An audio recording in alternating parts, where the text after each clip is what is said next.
Greetings everyone, my name is Ryan and today we're going through another Speedpaint, but I'm taking a slightly different approach. So I'm just going to go over a set of short topics while the painting goes on the screen, and I can tell a little story. So in case you're new here, this is my channel. I mainly do speed paints. Sometimes I play games, but I mainly do speed paints. Every once in a while I'll post this one random video, but that's just me.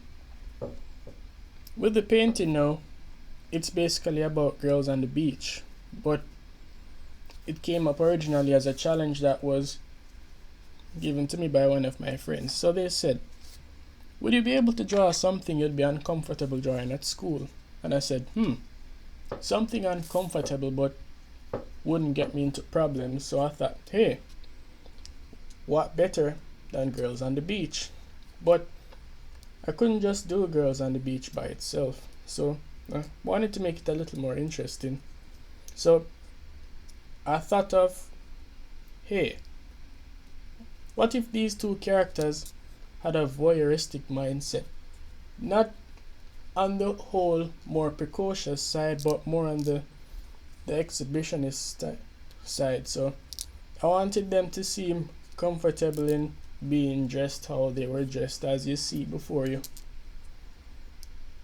And that's how it came out to be.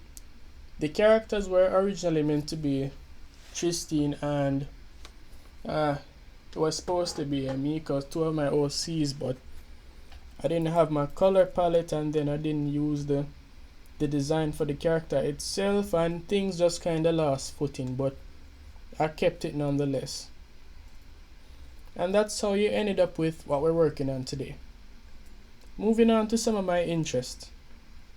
I am an anime enthusiast.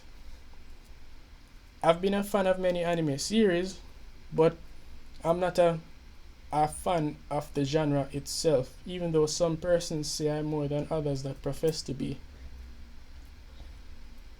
Some of my favorite titles include Kino's Journey, Haibane Renmei, Nia Under 7, Steins Gate, series like those.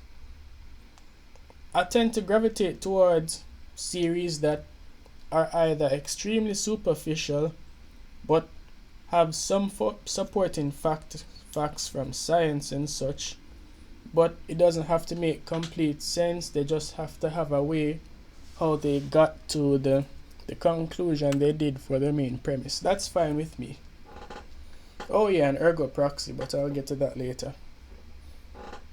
I like Haibane Renmei because of the concept of charcoal feathers of old home type of thing. They had a cool vibe that I really liked. Exploration into an unknown place with persons that just want the best for you, but know that you'll have a hard time when you come here. Then you're faced with the reality of everyday life for them, how they don't really wear new clothes or use new things, and they seem subpar to humans, but I digress. The concept I like about Haibane Renmei is the concept of here today, gone tomorrow, because they have this thing where sometimes it might occur to a Haibane, which is a gray feather, these human-like creatures with these wings of feathers and such that grow out of their backs, and they show you how the wings spawn from their backs and such. Pretty graphic but interesting and no less beautiful. But I digress again.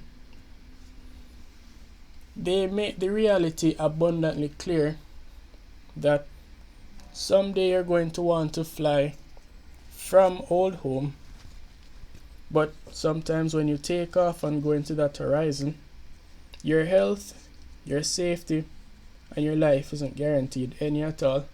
Not that it was any more or less guaranteed when they were in old home, but they had a sense of safety. They couldn't guarantee this sense of safety when they flew over this wall that surrounds their city. Though dark, I saw it as something beautiful because it's the reality of the situation, and you could tell that they had to accept it for quite some time. A really grounded anime. I liked it. And next one is Kino's Journey. One about a 14-year-old girl by the name of Kino that travels to different lands, exploring place to place, hoping to see wonderful places, meet wonderful people, eat really good food, but never really settling anywhere. So she describes her adventure as a journey where she goes from country to country exploring new lands.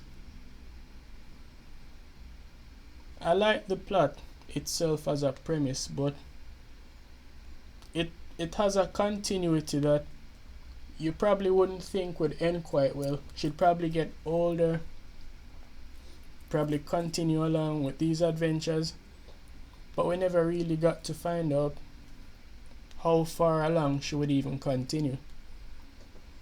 So even though there was a form of continuity within the story, it tended to take on an episodic nature because almost every episode from both the old and the new series that rehashed some stories from both the older anime and some of the more popular stories from the light novel which supported the series. Kino's Journey is not something for everyone, but based on what it is, it's a masterpiece and a labor of love. There are also different lessons taught in these different stories that are brought forth, such as humility, acceptance, war and peace, disease, industrialization, violence, hierarchy, how these things work, how these things are accepted by others, and the acceptance of such things leading to a person losing themselves instead of being able to look at the more peaceful things that are more important, like food, shelter, safety, and such. It's a heartwarming series that leaves me feeling happy every time I hear the end theme. And then you also have Steins Gate. Boy, let me tell you, it's a piece of trip, you see. You see, the anime starts very slowly, but when it picks up, boy, it picks up. Long story short, you have this main protagonist called Okabe Rintaro, or as he calls himself, Hoin Kiyoma. He sees himself as a visionary and a scientist. At first he saw himself as a mad scientist, then he lost track of his nature and he did a lot of weird stuff. So their main experiment involved a cell phone being able to send messages into the past using an electrostatic charge coming from a cathode ray tube television set and a microwave that they got the turntable to turn counterclockwise. Their theory was that they can travel through time, but at first their initial concept was trying to figure out why whenever they'd send these messages that they'd appear in the past as if you received them already. But then one day while they were conducting one of these experiments, at that time he sent a message to his friend Daru. He had his phone connected to this microwave while it was operating during business hours, while the TV that would operate as a lifter was operating downstairs. And he got shifted to an alternative timeline where he maintained his memories from the one he originally came from. So the main concept of Steins Gate is being able to look at the multitudes of possible realities that exist on different timelines that can be represented on a convergence barrier between 0 and 1. So I know you have alpha, you have beta, you have gamma, I forgot the next one. you have a whole set of timelines.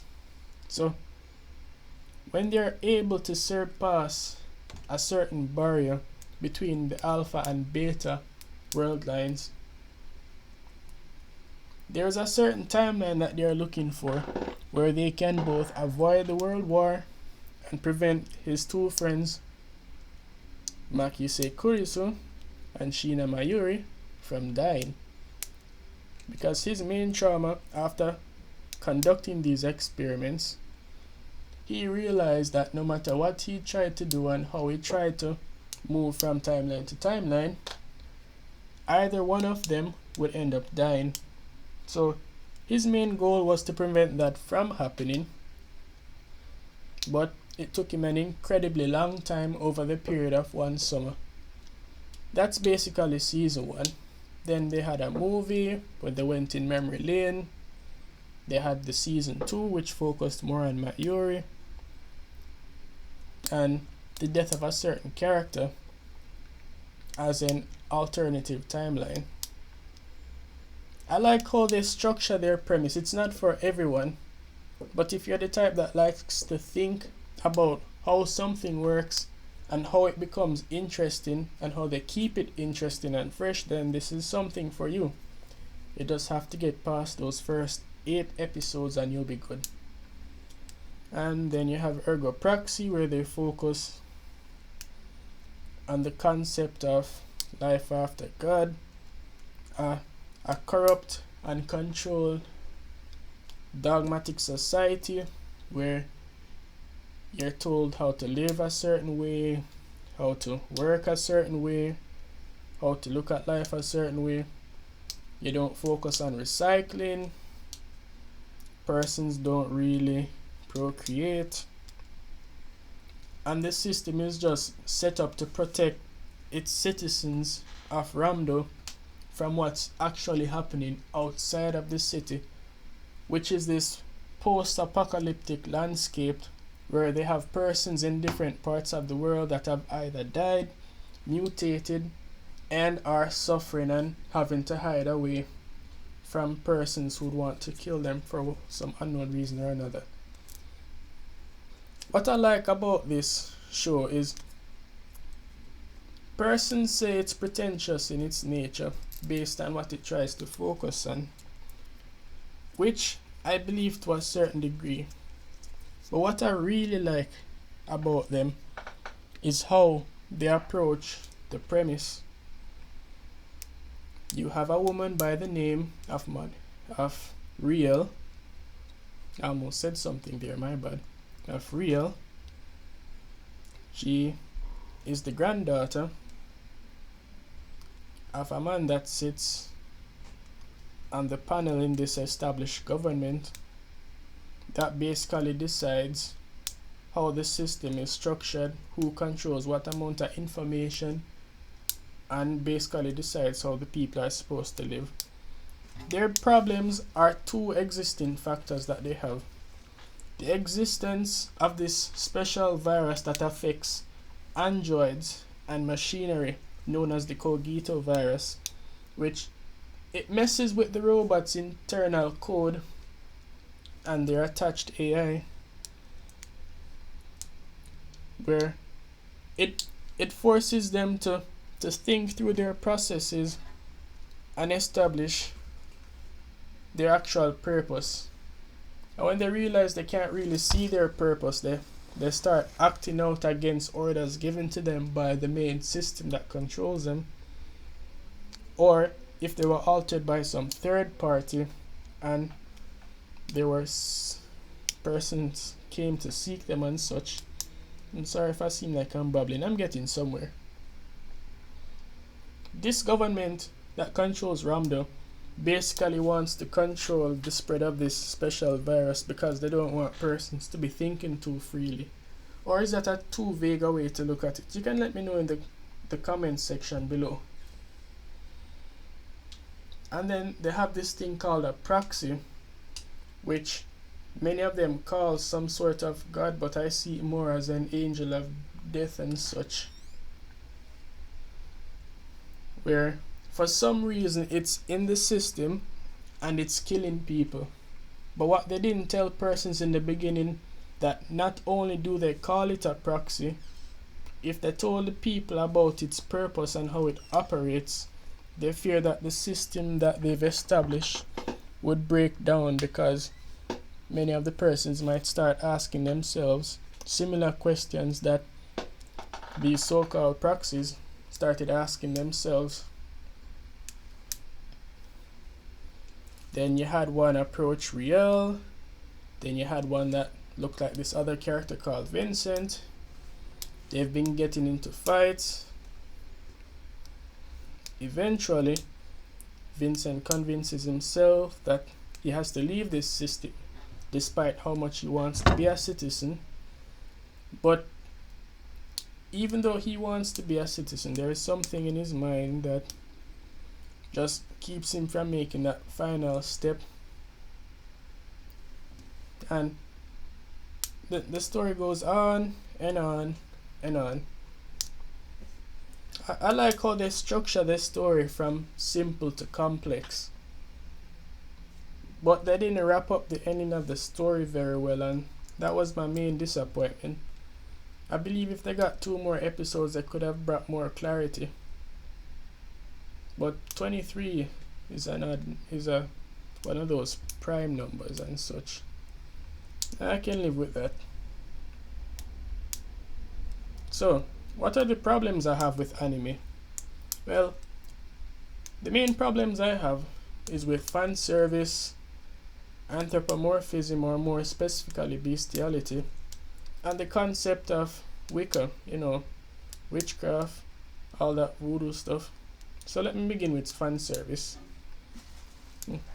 I like to see women that look nice and enjoy themselves, but I believe there's a limit.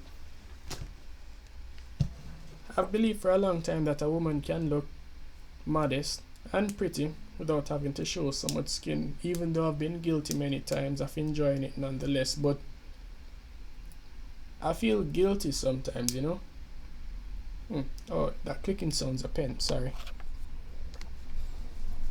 The problem I have with anthropomorphism is how they hint at the whole bestiality thing. Particularly if you're a Christian, you're going to be strongly against the concept of bestiality, and that's when man or woman lies with beast and the procreate, and one copulates and produces a child that have attributes of both human and animal characteristics. Some examples of anime series that have this strongly would be Killing Bites, or a more recent one, Set on Academy, Join the Pack and such. They'll have persons that are more human than animal, they'll have persons that are more animal than human. The premise sets in where they make the viewer believe that it's okay, but in real life you probably wouldn't be so okay with it at all. I mean, just imagine you go on a date with a guy or a girl that you like, and they tell you that one of their relatives is part horse because their one parent is a human and one is a horse, and all of this madness. So I don't really support the whole bestiality thing, and I've been turned off more and more from these anthropomorphic series from the other day. I'm normally okay with them if they don't bring along the concept or the underlying concept of bestiality. It's just once that comes in, I get turned off really quickly. And then you have the whole witchcraft thing. What I understand from witchcraft, they make it for us to believe that it's some type of magic thing, and this bag of symbols and this bag of illusions and such. But if you ask me, it's just mind control and manipulation to want and see outcomes that they desire based on some things that they're able to say or some things that they're able to do, and all of this madness. So I'm not really a fan of the whole witchcraft thing either. So whenever I see anime and or cartoons or anything in general, and they start talking about the concept of magic, and they start drawing these different symbols, they're drawing blood, making sacrifices and all this thing, I'm a big no to that. Me say no thank you. But particularly about demons though, I believe that they exist in our everyday lives as well. And if you've been around my channel long enough, you'll say, but Ryan, one of your OCs is a demonic character. What do you say about that? Well, there's a story behind her conception as an OC. Some time ago, back in 2010, 2011, I went to bed one night and I had a dream that I was visited by this weird looking demon that looked kind of pretty, but she wasn't dressed so nicely, if you know what I mean. But I've done some research on this type of thing, and I realized that it was known as a succubus and what they're able to do. So I realized that it could have been either been really good or really bad. But here's what happened. She approached me and such, all fine and dandy, but not to lay a hand on me or anything, but she was carrying this object. It was a folding table that had a chessboard on it. So I got up and sat at this table, and she pulled up another chair, and we sat there trying to play chess. I didn't know the moves or anything, and she was explaining to me how it would work. So she'd explain how the bishop moves, how the rook moves, how the pawns are limited, how the king and queen, different types of movement, the goal of the game, which is to get rid of the king, all of these things. And I'm moving my L shapes with the knight, and I'm going cross with my bishops, and I'm stepping forth with my rooks as much as possible, or as strategically as I could, but I couldn't win. And then at one point she stopped. I had my hand on the table. She touched my hand with her hand, and she said, "It's time to wake up." Then when I woke up that morning, it was a really strange experience. I felt fine. I thought it was all in my head, but I said, hey,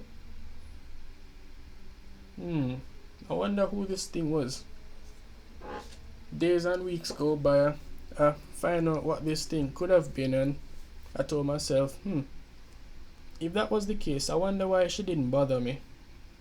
So I didn't let it bother me, but instead I thought, hey, maybe I can create a character like this.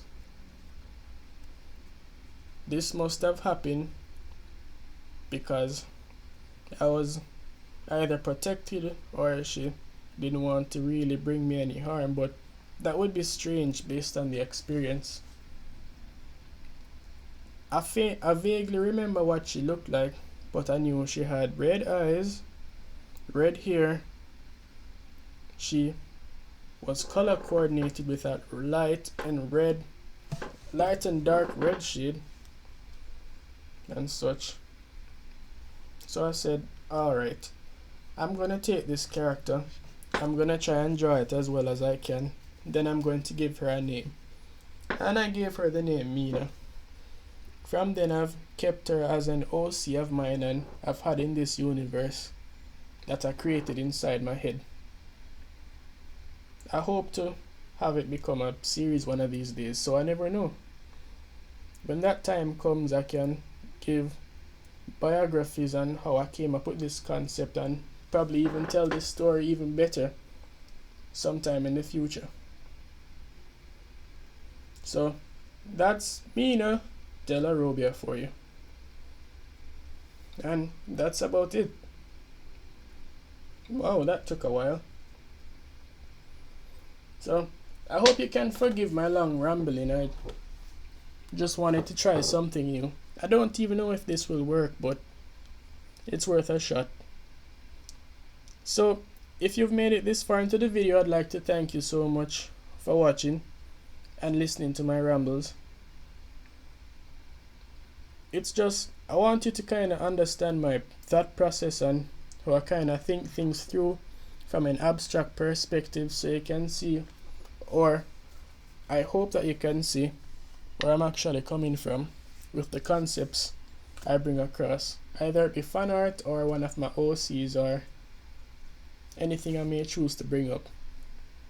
So thank you very much for hearing me out. After this, we can go into the rest of the video. So remember to stay sharp, people, and as always, I'll see you again real soon.